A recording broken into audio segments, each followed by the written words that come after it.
All right, welcome everyone. I'm glad you could make it. My name is Mary Edwards. I'm president of Wild Ones of Joe Daviess County. This presentation tonight is brought to you by Wild Ones of Joe Daviess County and Aaron Presley. Thank you so much. Of the Old Brick Gardens in Madison, Wisconsin. I was fortunate to listen to Aaron's presentation, Treecycling, Ways to Conserve Woody Debris, at the PBS Wisconsin Garden and Landscape Expo in February of this year. Her ideas were creative and made great environmental sense. And when I asked her to speak, I was very pleased that she said she would talk to Wild Ones of Joe Daviess County. I've already applied some of her ideas to my own landscape, and I am eager to get a refresher in order to bring more creativity and sound practices to my gardens. And now I'm handing the presentation to Erin. Thanks, Mary. You're welcome. Yeah, I'm really pleased to be here with you all virtually tonight. And if you're not familiar with Old Brick Botanical Gardens, we are a free admission public garden in Madison, Wisconsin. So we're only about 2 hours away from a lot of you folks. And Old Brick has a really interesting history in that, as we'll talk about a little bit going forward, we're located in this really prime real estate in the heart of Dane County on a system of 5 beautiful lakes. So Madison is located on an isthmus, and our garden actually is on the shores, like across the street is a big park where there's a really nice lakeshore park with boat rentals and a beer garden. And the whole kind of impetus for the formation of the garden was that in the 1930s, our founder, Michael B. Olbrich, saw how a lot of the lakeshore was being sort of bought up and was becoming out of the reach of the average everyday citizen, and really envisioned this space as a place of respite and beauty for just kind of the everyday working person to be able to enjoy. So we're really proud of that. And as such, if you're ever making a trip up here, it's a really easy spot to work into other things that you might have on your itinerary. At 16 acres, we're doable in probably, an hour to 2 hours.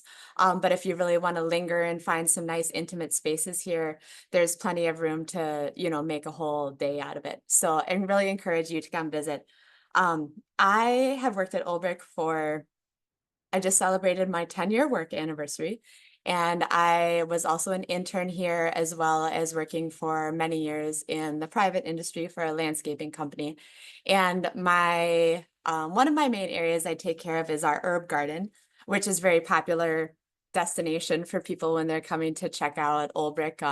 We have a touch and smell garden that's really popular. We do a lot of projects with community connections. So right now we're working with Hmong people in our area to grow a garden that's representative of Hmong culture and how it's kind of transitioned from Southeast Asia here to Wisconsin. And but one of the areas that's really near and dear to my heart is our woodland garden, where a lot of these kind of inspiration for these projects that you're going to see coming up comes from. So a few housekeeping notes. I will go through kind of my slide deck here, and I do sometimes struggle to keep track of the chat while I am going through the presentation. So we'll leave a little time at the end for questions or comments, but feel free to go ahead and put those in the chat, or we can even open them up verbally at the end for a few minutes. And I'm going to go through a little bit of introductory information about kind of some inspiration for this talk. And then we'll really get into the meat and potatoes with a lot of projects, like Mary mentioned, that are really suitable on a home scale. So I'm Erin. We're going to just talk a little bit about, like I was mentioning, where we're located here in Madison. And this is a scan on the left side of your screen of an old postcard.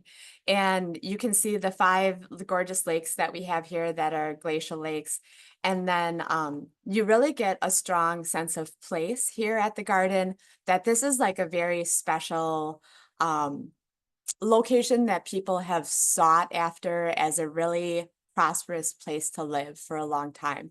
So if you go actually only 2 to 3 blocks away from where we're located, you can actually find effigy mounds that were built by predecessors of the Ho Chunk people that eventually called Madison their home for many, many generations.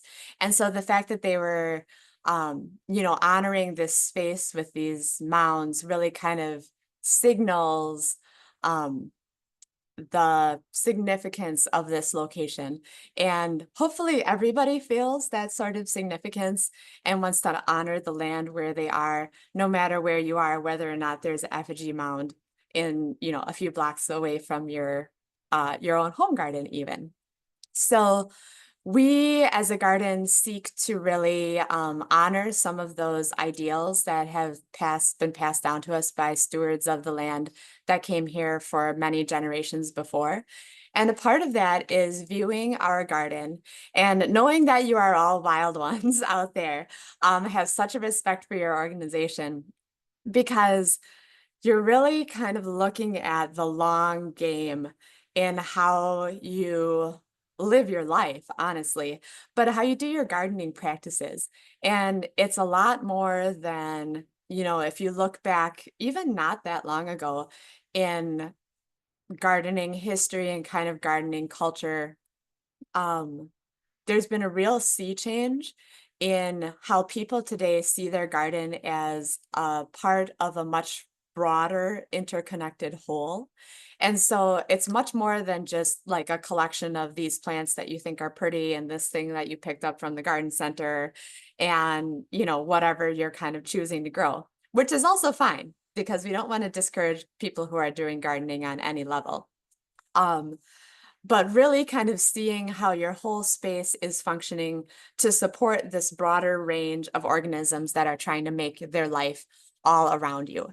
And so a lot of times I know there's in garden design and kind of, if you pick up your current issue of Fine Gardening or Garden Gate or whatever you're reading, there's tons of emphasis on gardening for pollinators and best blooms for attracting butterflies and things like that. And I always kind of think you can have any number of great plants in your yard that are attracting bees and butterflies during the growing season, but actually what you do with those plants in the off season and how you're honoring a lot of your more wooded environments actually is what allows a lot of those insects to fulfill their life cycle and actually make your home garden a habitat. So these are just kind of some random points that I was thinking of when I started putting this talk together. But it kind of goes like, if you think of the mycelial connection in the soil all around you and how that really mimics the way that our brains work, where you start kind of putting out all these tendrils and then finding interconnections between a lot of little disparate pieces of information. So this is just a few things that I keyed in on when I first started doing a deep dive on getting this talk together. So one of the things I was reading about is this is actually during the pandemic, and it was a photographer who was stuck at home. And so instead of traveling the world and being able to visit all these, exotic locales, he started doing a really big investigation of just the mushrooms that were growing in his yard. And he started to really realize that how there was this whole web of life that was coming up just from the dead wood and bark and leaves that were already there right in his home situation. And so he was really doing a deep dive on all these mushrooms he was seeing coming up and kind of making this connection between fungi and soil building and the ways that all of these microorganisms really have a whole life in the soil that's beyond what you normally maybe are paying a lot of attention to. And then this is actually one of my very favorite books. And as you folks are all, I'm sure, very familiar with the driftless parts of Wisconsin and then flowing down into Illinois and Iowa, this book, Wisconsin's Natural Communities, and I would think that in Illinois, you probably have a very similar book about Illinois natural communities. It's one of my favorite books when I look to either delve into like a planting design that mimics a natural environment, or honestly, if I'm just going traveling somewhere and I want to find out what are the really cool spots to observe some really awesome wildlife and flora and fauna in a travel destination. So the Natural Communities book kind of goes through um, different types of vegetated communities. So it'll talk about fens and where do you go in Wisconsin to find a fen, and what are the different plant associations that are evident there. And then it'll talk about, northern hardwood forest, and it'll talk about tall grass prairie and kind of give you good places to visit where you can see these natural communities. So, as residents of the Driftless area or familiar with it, I was reading about all of these unique organisms that are super dependent on environmental niches in the driftless area, and they are land snails.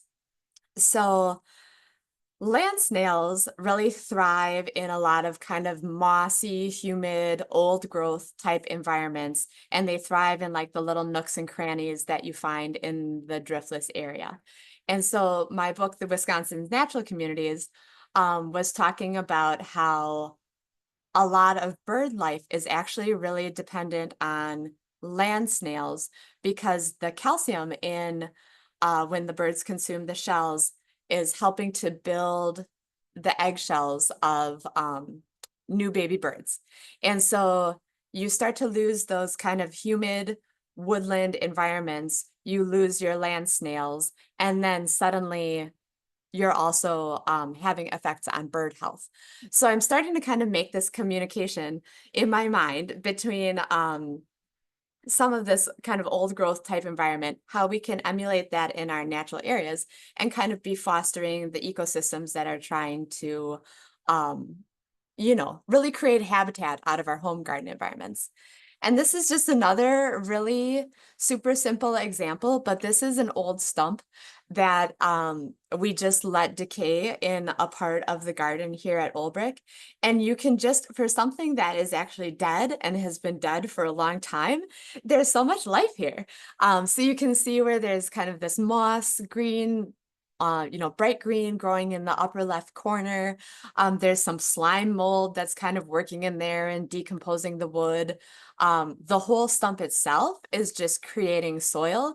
And then down on the lower left, you can see where there's been some like digging activity. And so I was kind of surmising that maybe there were some grubs that were feeding on some of this decomposing wood in this stump. And then, a skunk or a raccoon or whatever was coming in there and looking for a meal.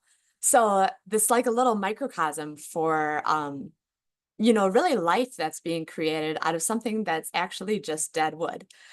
So if you kind of go from that to something that is actually really vibrant and living, is I was also doing some pruning out in the garden at work. And like I was mentioning before, there's kind of a lot of talk in naturalistic gardening circles about all the things that you do to feed your insects and pollinators during the growing season with flowers. But I think it's kind of overlooked about the types of characteristics in the environment that a lot of those insects need to make it through the winter. So this is just a really small example. I was pruning a birch tree in one of the garden areas where I work, and I started to notice all these little hexagonal eggs that were laid next to each other in this picture on the left. So you can see where they're all kind of in there like a honeycomb. And then, so that was one thing I found one day. And I kind of thought, this is why I try to pay attention when I'm pruning and set those things aside and not just be hauling them out to the wood chipper or my compost pile or whatever. And then another day I was pruning on a witch hazel, and I noticed all of these kind of in the middle photo here, these soft gray overlapping oval egg cases on the witch hazel. And so in both of these instances, I contacted our entomologist that we work with at UW Extension. And I was like, hey, what do you think I'm seeing here? And it turns out that these were both eggs of beneficial garden insects, tussock moth and katydid. So on the right side photos here, we weren't able to exactly identify what species of tussock moth that we had, but the katydid is pictured right there in the middle.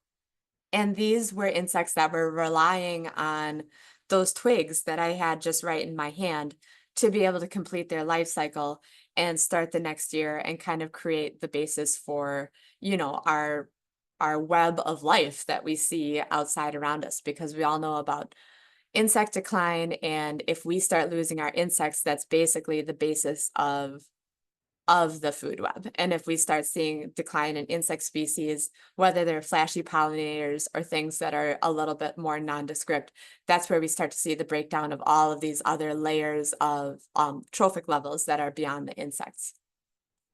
So I was like, okay, this is why I'm not throwing these twigs out into the chipper.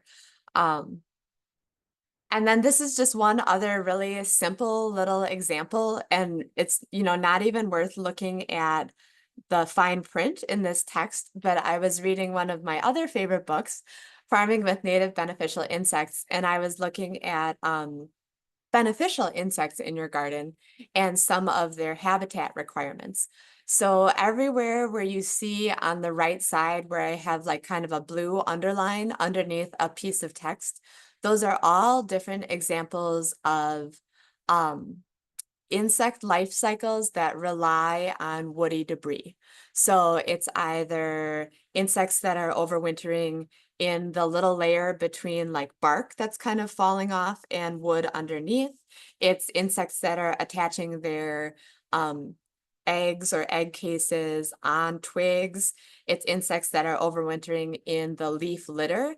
So these are all different types of insects that are kind of highlighted in blue here. And they're examples of different ways that they're relying actually on trees and shrubs and the litter created from them to fulfill their life cycle, versus when we think, a lot of times people think about pollinators, they just think about flowers. So this was all kind of leading me to start making some of these connections about ways that we can keep more of this woody debris in our gardens and really make it an asset for us, versus something that we consider a liability and we just throw away or put through our wood chipper and just kind of forget about and want to be rid of. And so I was really finally heartened when I read in my Teaming with Microbes book about the soil food web, somebody had inscribed in the back cover, "May the microbes be with you." So I thought, yes, we are doing this. How are we going to harness some of this energy that's present in this organic material and woody material all around us to really up our gardening game and do it in a way that's fun and creative and aesthetically pleasing? Because I think a lot of you folks can actually relate. If you go back in your mind's eye to natural areas that really struck you as being like really old and having a sense of presence and history and like timelessness. What were the things there that kind of gave you that feeling? So my favorite example is actually in Southern Illinois in Shawnee National Forest, which hopefully, as you know, a lot of residents of Illinois, some of you folks have gotten down there.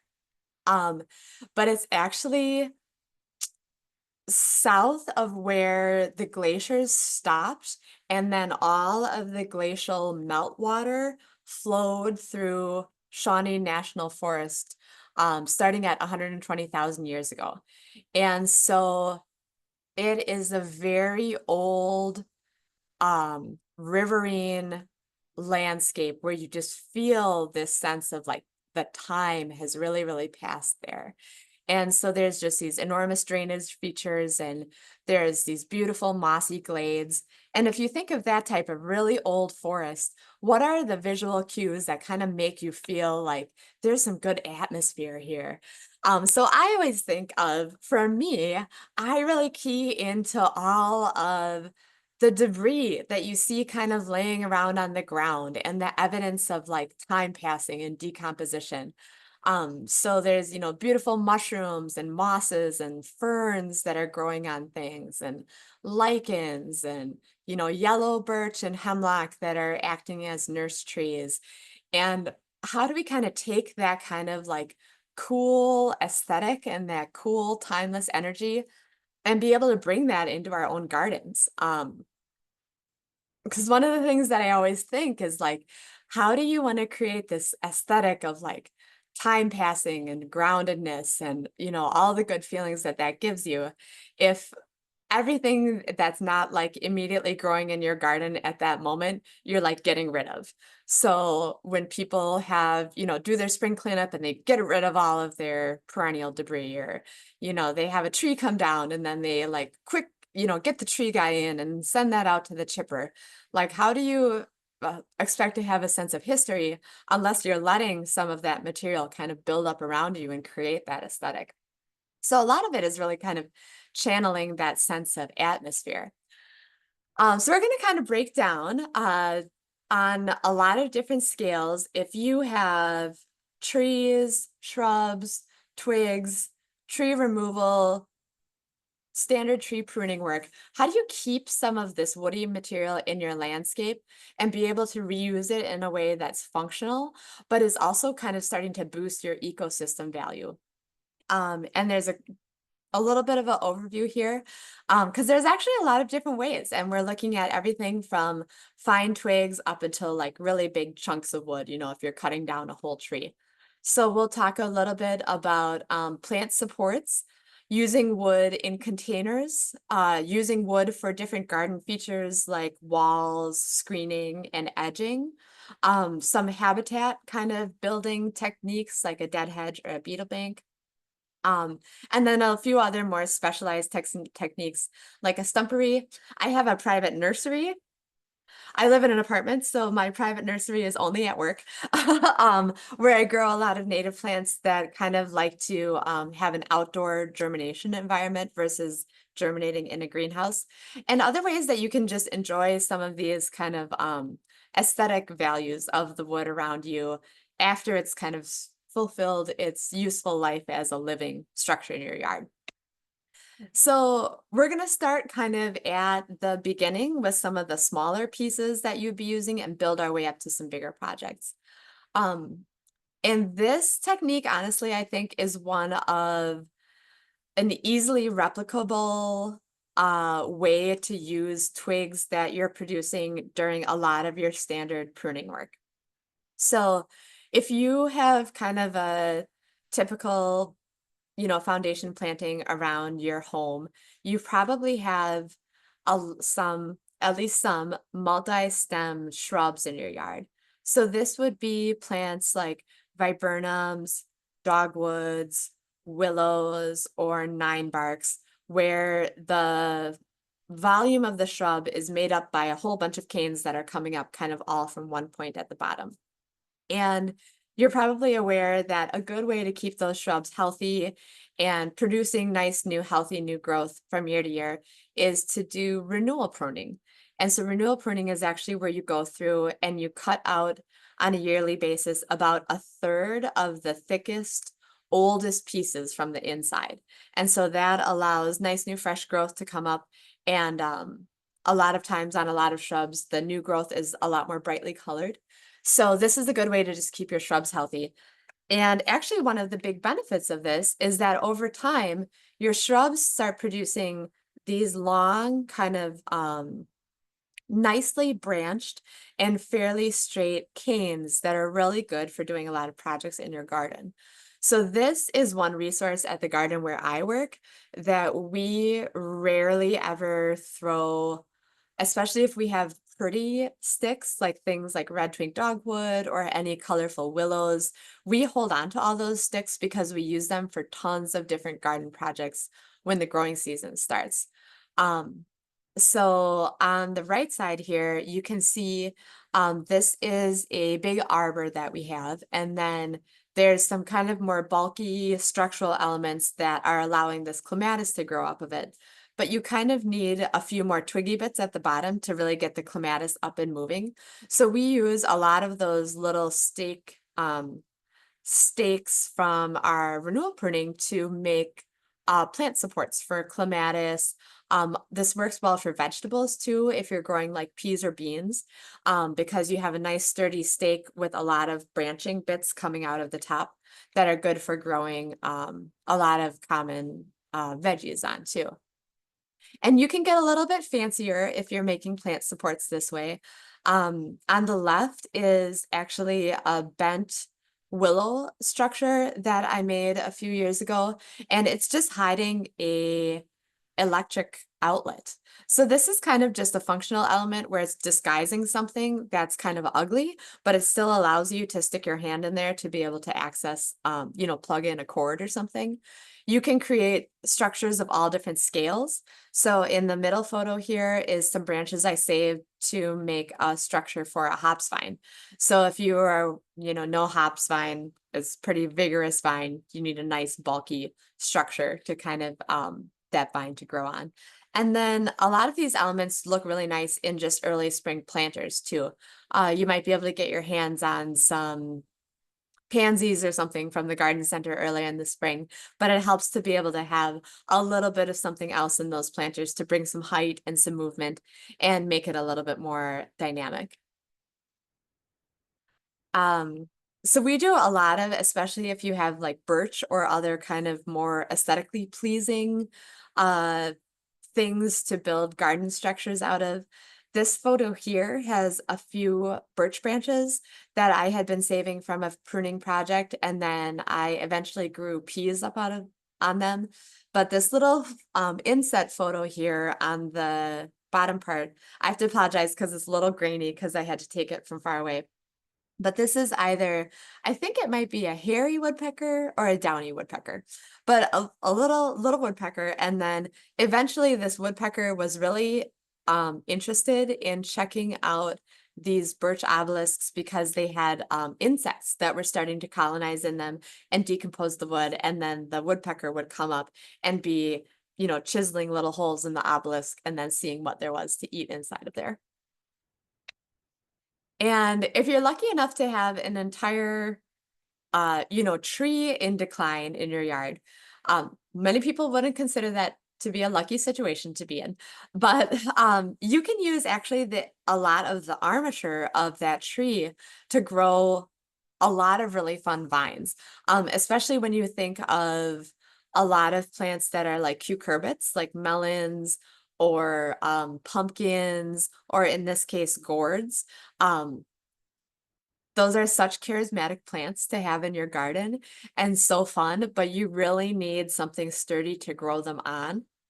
So this, and this photo here on the right, you see this was a crabapple tree that had been declining in the center of the herb garden for a long time, and people were really missing it. And as it was starting to die back, we thought, instead of cutting this tree all the way to the ground, we're just going to try to see how long we can preserve it and use it for something that's functional and fun and is kind of honoring the life of the tree in the garden. So one of the things that we did the first year is it had one really long branch that was growing off over this path, and that one was still pretty sturdy. So we grew gourds in this little arch, and people could actually walk underneath them, and they would pull up alongside the gourds and take like a selfie with the gourd hanging down right by their face. And it was a really good way to still maintain the presence of that tree in the garden, even once it had started to really, really go into pretty severe decline. And we'll revisit this tree a little bit later in our talk. A next example here of kind of circling back to some of the things that you could do with those smaller sticks if you're doing renewal pruning in the spring is they're very thin and flexible. So anything where you need kind of a flexible, staking job or even a plant protection type job. So this is a new planting that we had done in a garden bed in the herb garden, and there wasn't a lot of other stuff growing in this area. So the rabbits were just coming in and like mowing down on some of these new plants. And so we decided that instead of putting like chicken wire around this whole area, which is something that we do sometimes. But we decided we were going to make it look a little bit cuter and put these willow branches in, and then use that to make a little cage for some of these special plants that we needed to give a little bit of an extra start.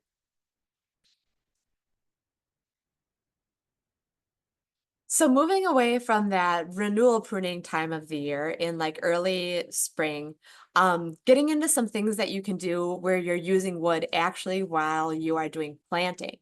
And so these are containers that I take care of at my work. And this particular year, we were doing a display of vegetables in all of these containers. And if you've ever done vegetable gardening in a container type situation, those veggies suck a lot of nutrients and they dry out really quickly. So I was looking for something to kind of have some extra staying power and kind of act like a sponge in the bottom of these containers. And honestly, we all know potting soil is expensive. And so some people will kind of, put other stuff in the bottom of the pots, like other emptied pots and things like that. But I wanted something that actually would be holding on to some water and some extra nutrients.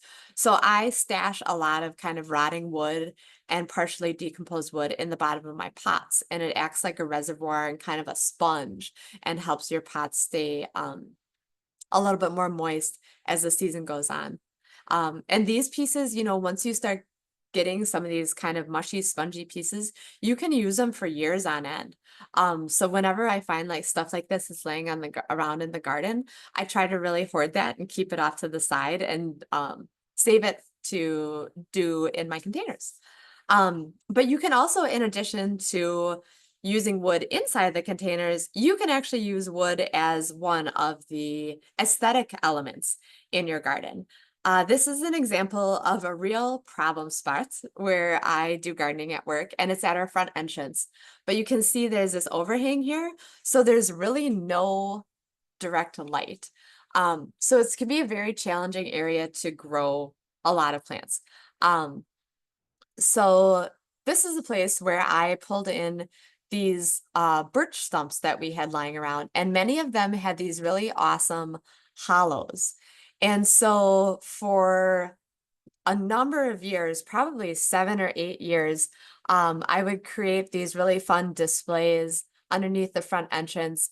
And it was great when I could be able to work in some of these foliage elements and have ferns and mosses and sedges kind of dripping out of these architectural elements of the wooden pieces that were there.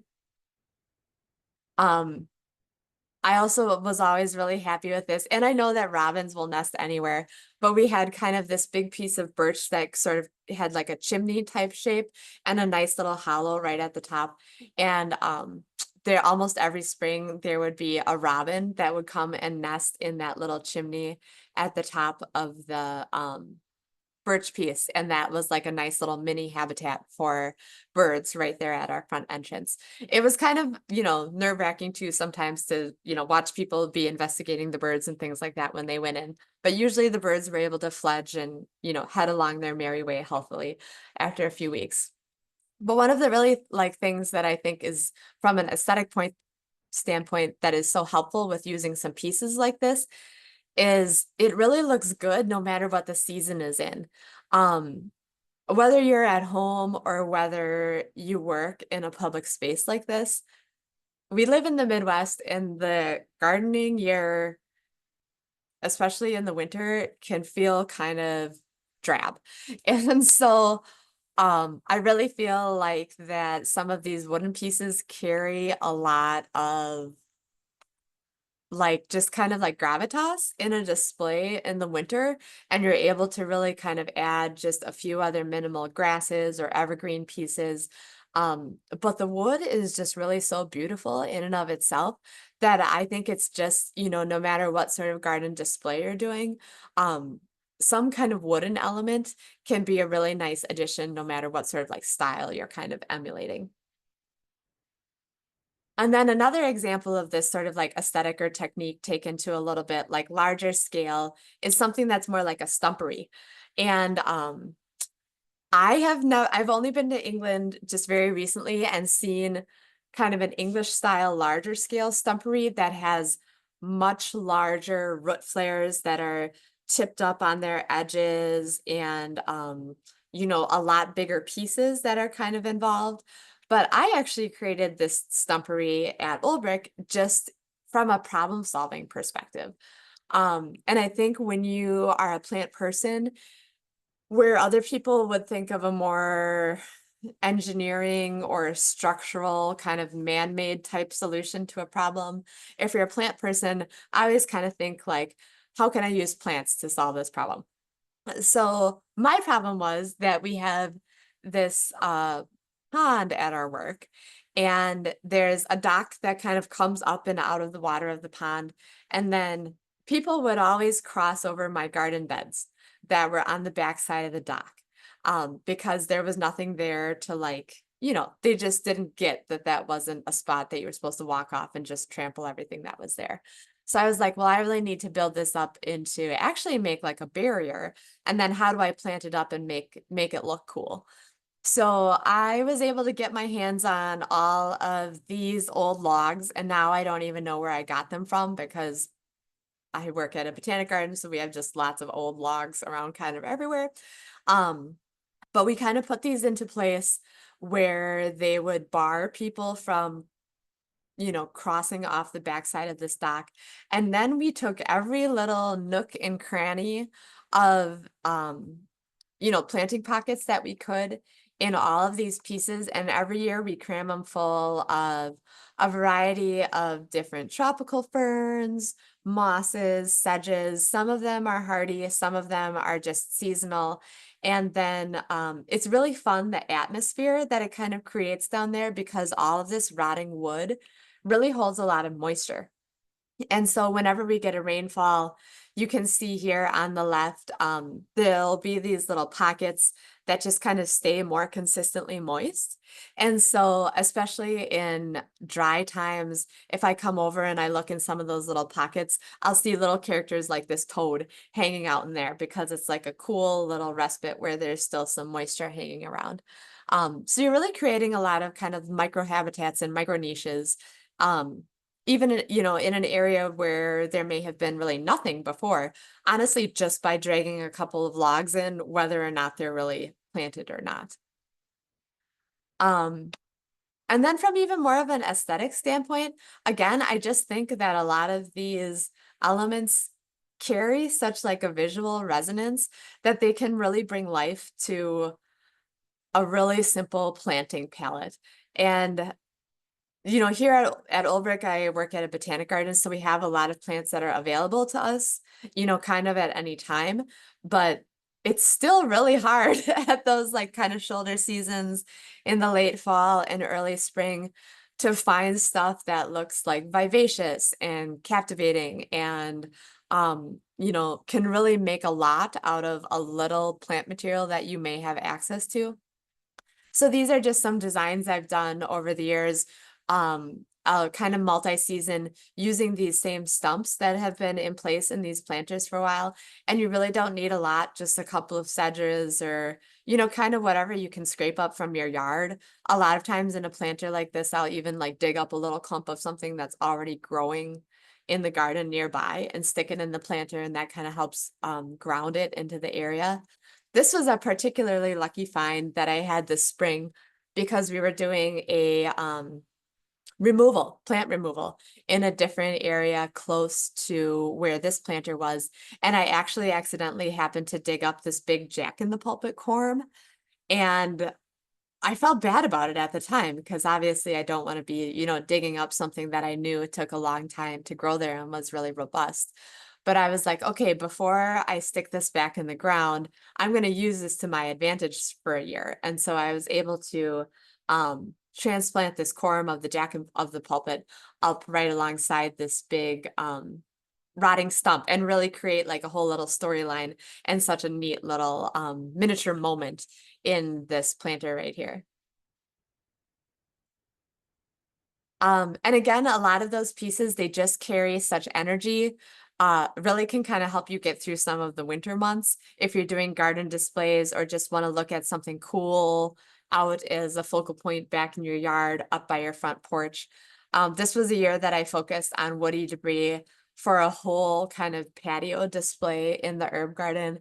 And so I dragged in all of these root flares from different tree removals that we had done. And these I think are just so amazing. The flares just have such energy and like dynamic motion that goes everywhere.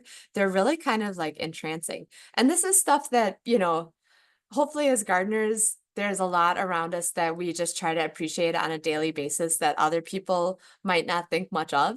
So I think this is one of those examples of taking something that you just kind of dug out of the ground and you could have just pitched out in your compost pile and being like, oh, you know, this is actually pretty cool. How can I put this to, you know, a use in my garden that's just fun? So, and displays like this too look really great no matter what time of the year you're growing into, which I think is one of the big selling points.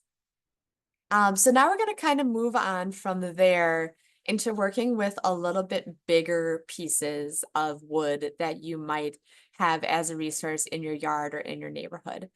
And I'm going to talk a little bit about a technique that is called hugelkultur.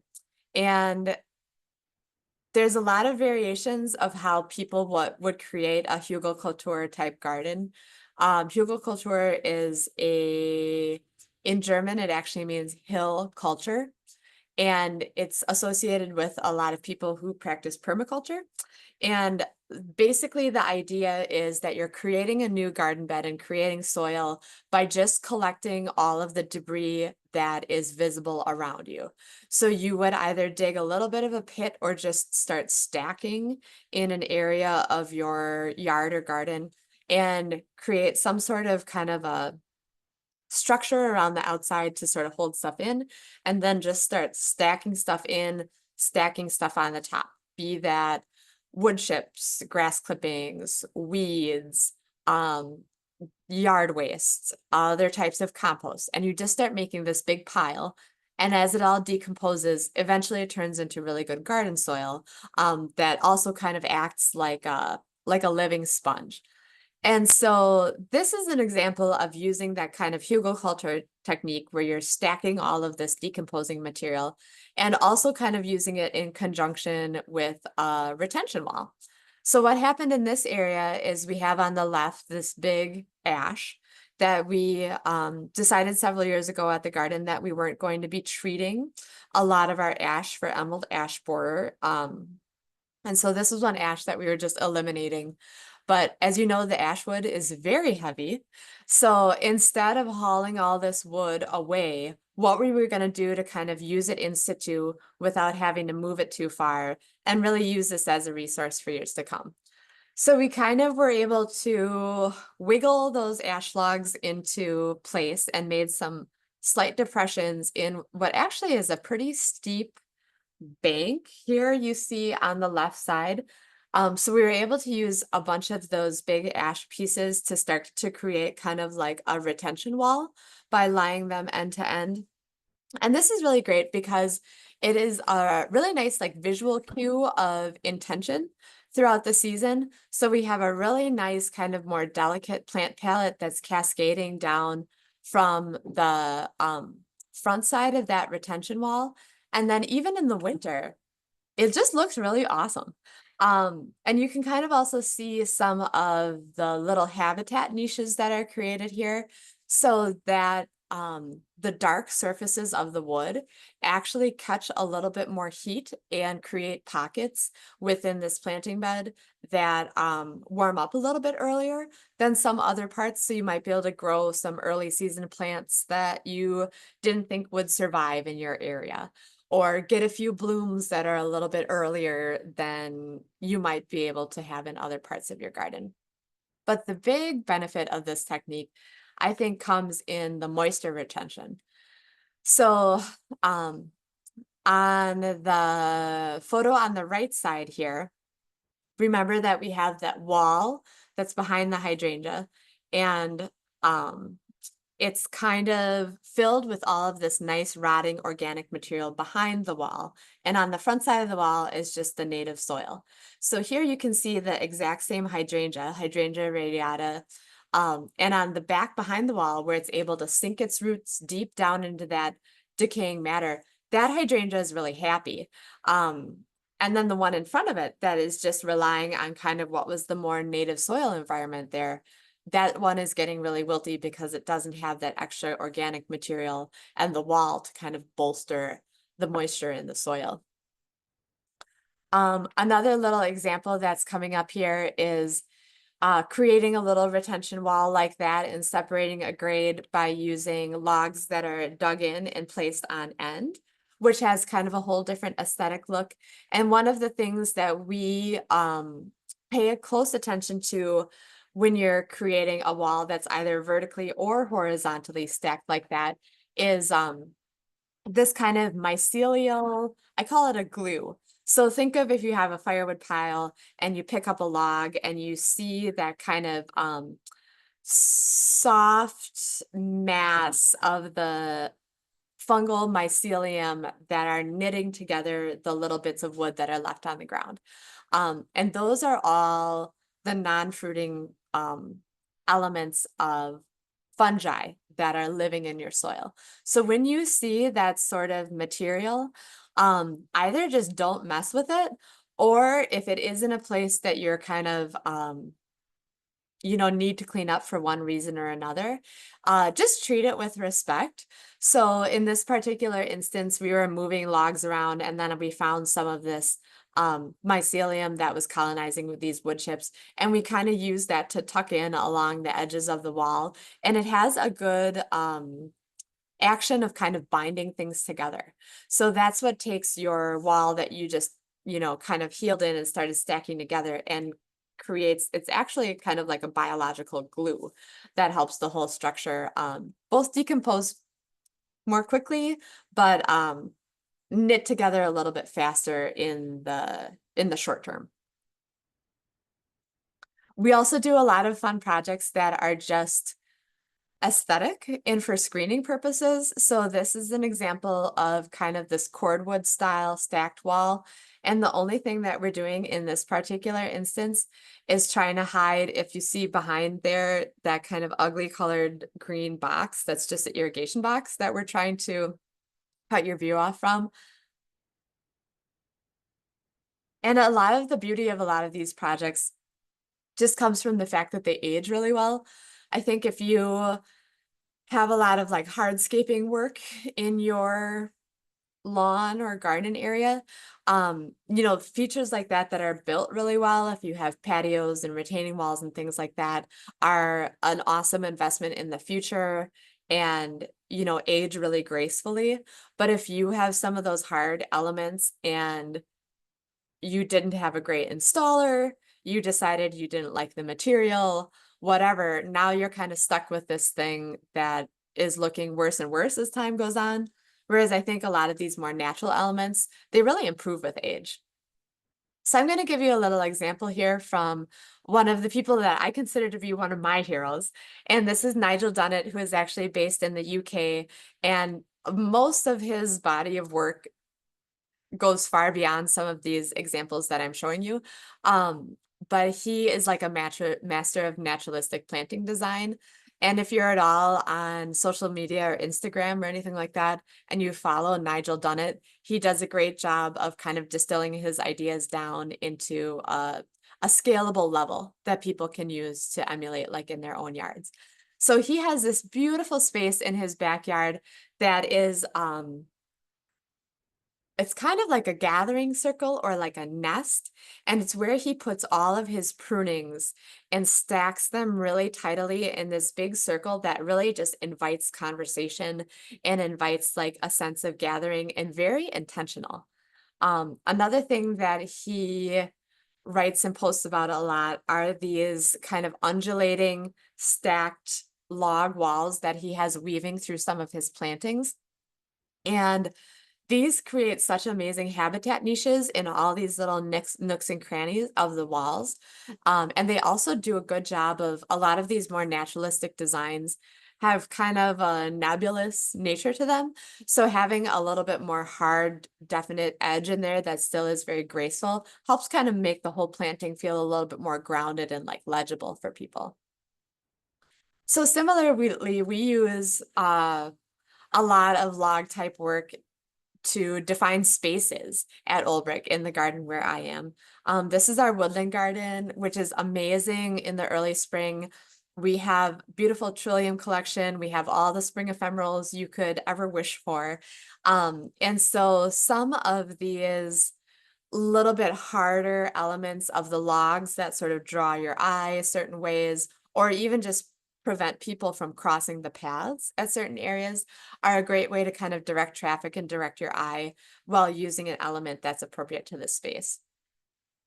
I really enjoy seeing examples of how people use techniques like this in their own yards too. I call it rotting wood out on the town. And so it's fun to see people's examples of how this, person in the upper left is like using all their logs to divide these little pie wedge shapes from the rest of their grass. And then they even have like the posts at the corners that are like their entry gates. And then this picture in the lower right is actually my coworker, Mike Gibson, who was going to be doing prairie planting in his front yard. And so he used a bunch of logs he found on his property to kind of, border off this space, create intentionality. As wild ones, I think you also understand a lot of the things that people get into where they have kind of wild or natural looking landscapes, but how do we still show intention and show people that this is a garden and not just like a wild area? So I think having some of these harder kind of defined elements is a good way to signal that intention and show people that there's a lot of good life and awesome stuff happening in here, but there's still boundaries and there's still somebody who really loves and is taking care of this space.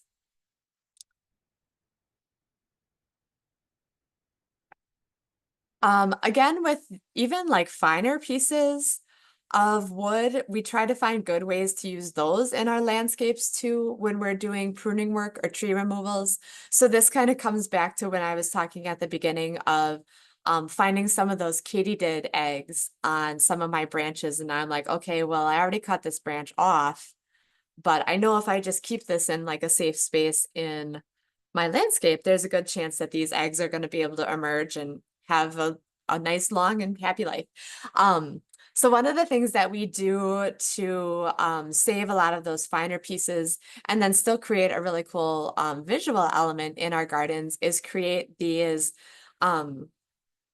stacked stick kind of lines or piles called either a dead hedge, or in agriculture circles, you would call this a beetle bank, because a lot of farmers would have kind of these habitat strips between their row crops where they're actually housing beetle populations that act as beneficial predators amongst their farm fields.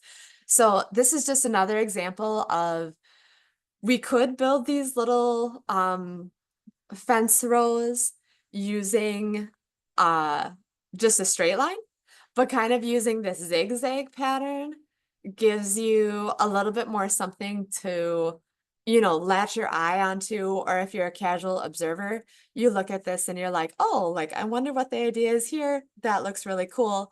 It shows intentionality.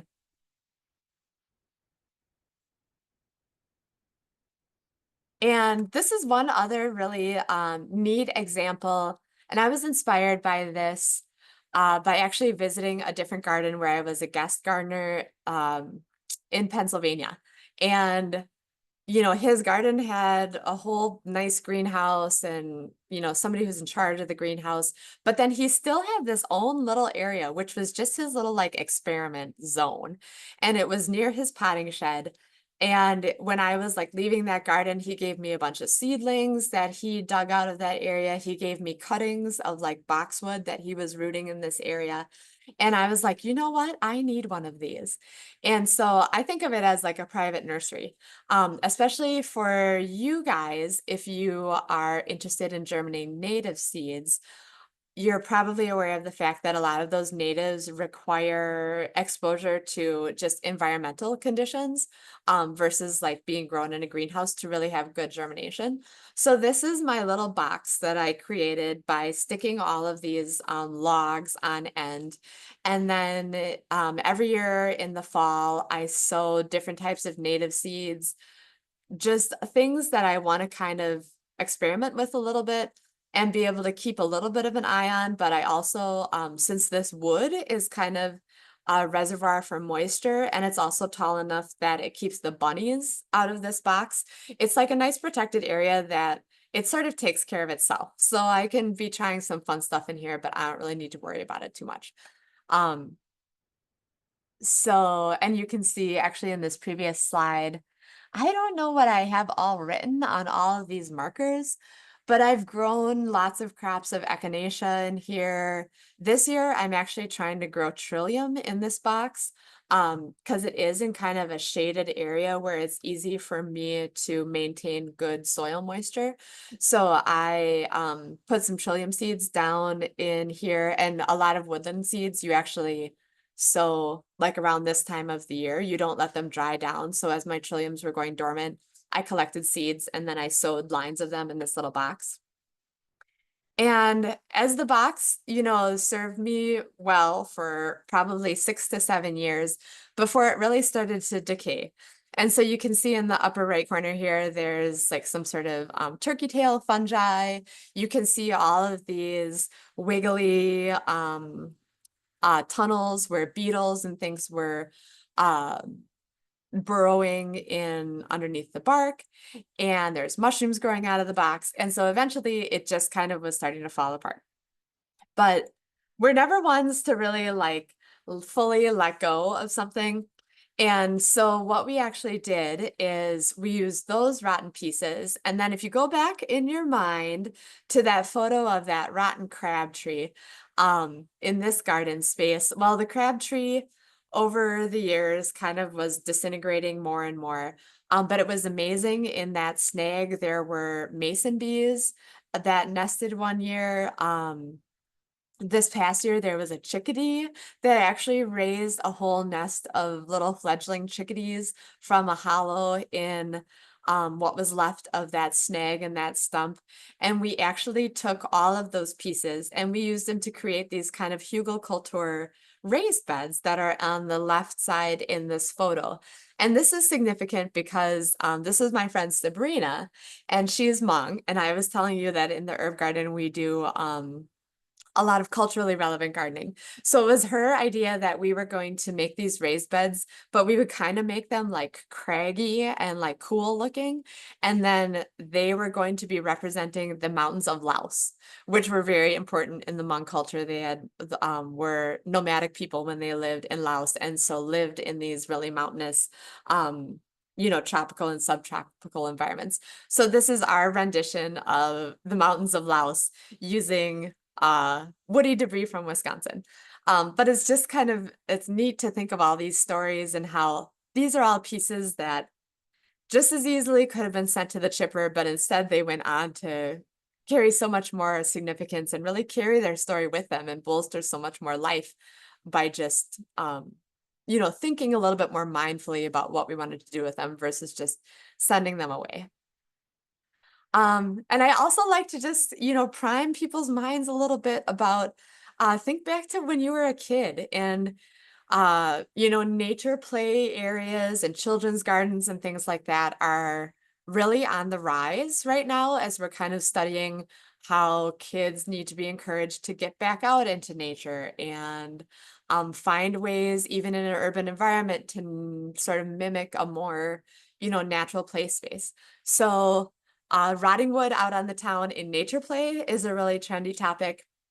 And then even just kind of getting at that really fun-loving element, these are all different ways that I've seen people playing with wood, even in environments right around me. So I was in a hotel in Arizona and they were using these really funky little like burly root flares as their like little cool trendy table decorations. And then at Ulbrich, we used natural materials to just emulate all different sorts of creatures. So we had, I think this is an eel in the upper right that was made out of a willow crotch, and then some old grapevine pieces that were in a gourd that were making this funny octopus in the bottom. And then this, if you're familiar at all with Madison, there's some very hippie neighborhoods around here. So somebody had created this very kind of shrine-like element out of this old birch stump where they had all these little, funny kind of kids' toys and teapot and stuff like that. That they really just sort of whimsically restyled this stump that they had in their yard and made it something like that was kind of a spectacle for the whole neighborhood while still expressing something important to them. Um, these are a few little elements that I just like reference at my work every day. On the left, I have this is a bald cypress knee that I think looks like a smiling snail. And so sometimes if I'm just like, you know, having a little stressed out of a day or whatever, I just always think, oh, like smiling snail is over there and he's got me. I was up in camping in the UP a few months ago in the fall and noticed this little tent that somebody had created in this old hollow hemlock stump up in the mountains. And then these are just a few books that I found really helpful in kind of understanding some of these topics that we touched on tonight, particularly this book on the right side, Entangled Life by Merlin Sheldrake, touches not only about fungi and how they're active in, the natural world all around us, but how actually fungi have like manipulated our lives in so many ways for eons and how they are really just an integral part of the human experience. So with that, I am going to wrap up with you all for tonight. And I am going to, if I can find the chat here. Oh, okay. So somebody asked, did the twig cages on the plants discourage the rabbits? And they did. So the one thing is that, obviously you have to make your cage big enough to kind of fully get all the way around your plant. And the rabbits can still kind of, pick off the edges and stuff. But if you're familiar with, a lot of habits of rabbits, if you can get a plant through the first year or two with something that's like a smaller, kind of more aesthetically pleasant cage, then by, year 2 or 3, the plant is big enough that it has kind of survived the initial onslaught. So we have had really good luck with a lot of those little cages like I showed you earlier on.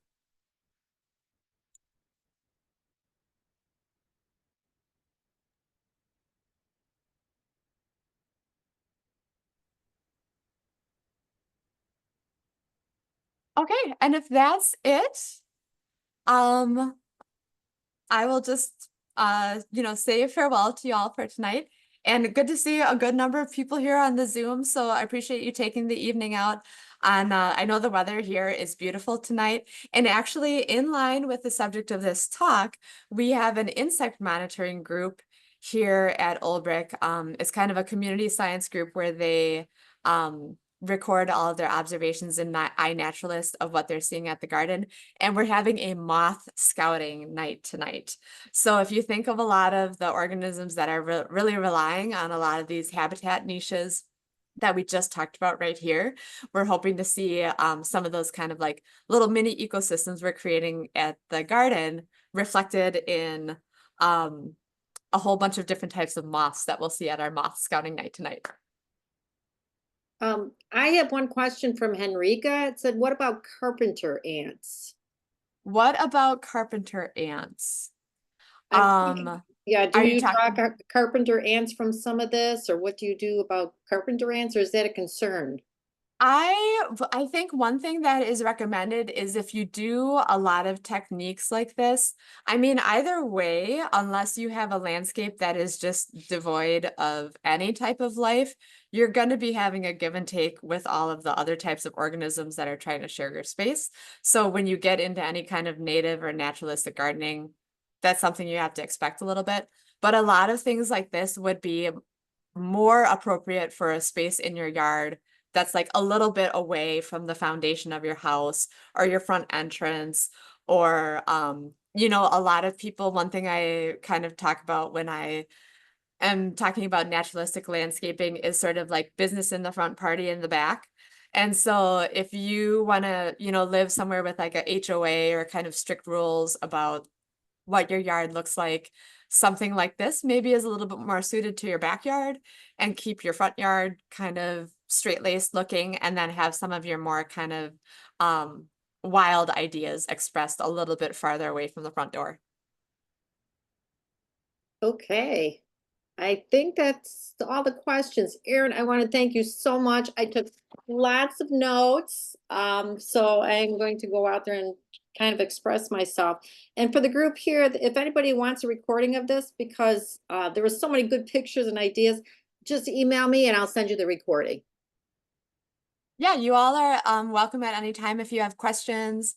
I have my contact info on this last slide, and I know Mary can get that to you too if you don't want to jot it down right now. And I also am on Instagram if any of you are social media people.